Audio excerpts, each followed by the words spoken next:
তো প্রত্যেকের এখন চিন্তা করা দরকার, আমার এই হালতে থেকে রমাদানের মূল যে বার্তা, মূল যে উদ্দেশ্য, সেটা আমার দ্বারা পূরণ হচ্ছে কিনা। রব্বুল আলামিন জানিয়ে দিয়েছেন রমজানের রোজাকে ফরজি করা হয়েছে কেন? লাআল্লাকুম তাত্তাকুন, যাতে তাকওয়ার অধিকারী হতে পারো বান্দা। তাকওয়া মানে আল্লাহর ভয়, আল্লাহকে ভয় করে আল্লাহর নিষিদ্ধ কাজ থেকে বিরত থাকা, এটাকে ইসলামের পরিভাষায় বলা হয় তাকওয়া। তো রমজানের রোজার এক নম্বর ফায়দা, এক নম্বর টার্গেটই আল্লাহ বলছেন যে রমজানের রোজার দ্বারা বান্দার তাকওয়া অর্জন হবে। টার্গেট যদি পূরণ না হয় তাহলে সেই আমলটাকে কখনোই কামেল বলা যায় না। তাহলে যে রোজা তো ঠিকই রাখলো, তারাবি তো ঠিকই পড়লো, কিন্তু এমন ভাবে রোজা রাখলো, এমন ভাবে তারাবি পড়লো, এর দ্বারা তার ভেতরে কোনো তাকওয়া আসলো না, নিঃসন্দেহে তার এই রোজা কামেল রোজা হয় নাই।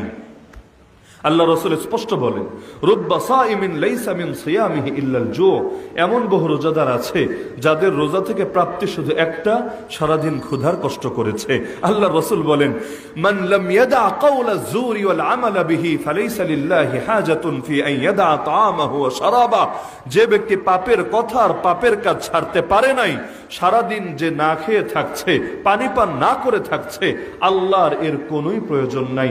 এমন দৃশ্য দুনিয়াতে দেখা যায়, ইসরায়েলের আর্মির সদস্য কিন্তু নিজেকে মুসলমান মনে করে, নামাজের সময় আসলে অস্ত্রটা পাশে রেখে ঠিকই নামাজ আদায় করে যায়, নামাজ বিছিয়ে নামাজ শেষ হলে আবার গিয়ে গুলি চালাতে থাকে ফিলিস্তিন আর এই গাজার মাজলুম মুসলমানদের বুকে।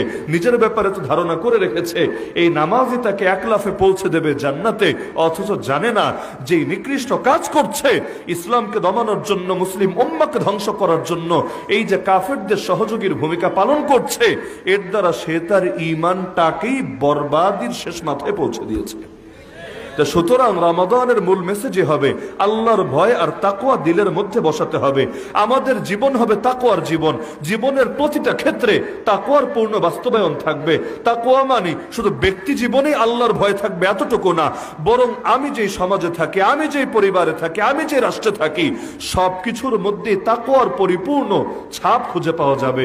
যদি রমাদানুল মুবারক এমন একটা মাস পাওয়া যায় যেই মাস শেষে দেখা যাচ্ছে আমাদের রাজনীতিতেও তাকওয়া, অর্থনীতিতেও তাকওয়া, বিচার আচারেও তাকওয়া, আইন কানুনেও তাকওয়া, সমাজের প্রতিটা স্তরে স্তরে তাকওয়া, ব্যবসা বাণিজ্যেও তাকওয়া, চাকরি বাকরিতেও তাকওয়া, পোশাক আশাকেও তাকওয়া, আমার চেহারায়, আমার মাথার চুলে পর্যন্ত তাকওয়া, আমার কথায়, আমার বার্তায়, আমার আচারে, আমার আচরণে, সবকিছুর মধ্যে তাকওয়া। তাহলে বোঝা যাবে এই মাসের পরিপূর্ণ হক মুসলমান আদায় করতে সক্ষম হয়েছে।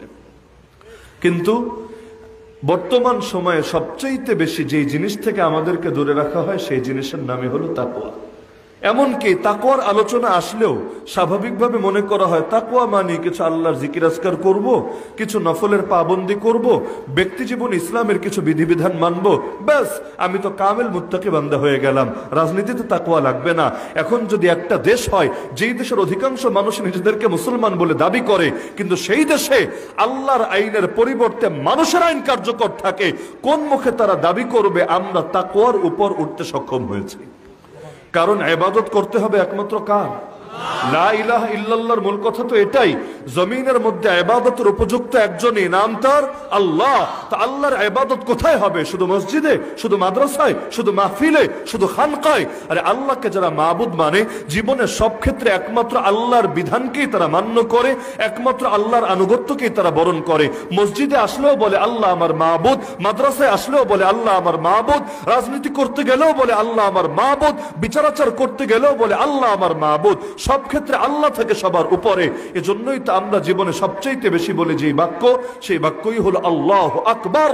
আল্লাহ সবচাইতে বড়, আল্লাহ সবকিছুর উপরে।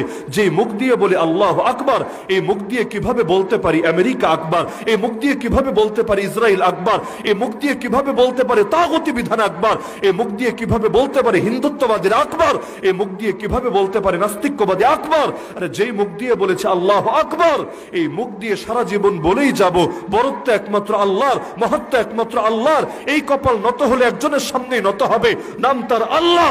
আল্লাহ ছাড়া বাকি যারা আছে ওরা আমার কল্যাণকে আমার দেহ থেকে আলাদা করতে পারবে, কিন্তু আমার কপালকে কখনো নুয়াতে পারবে না ওদের সামনে।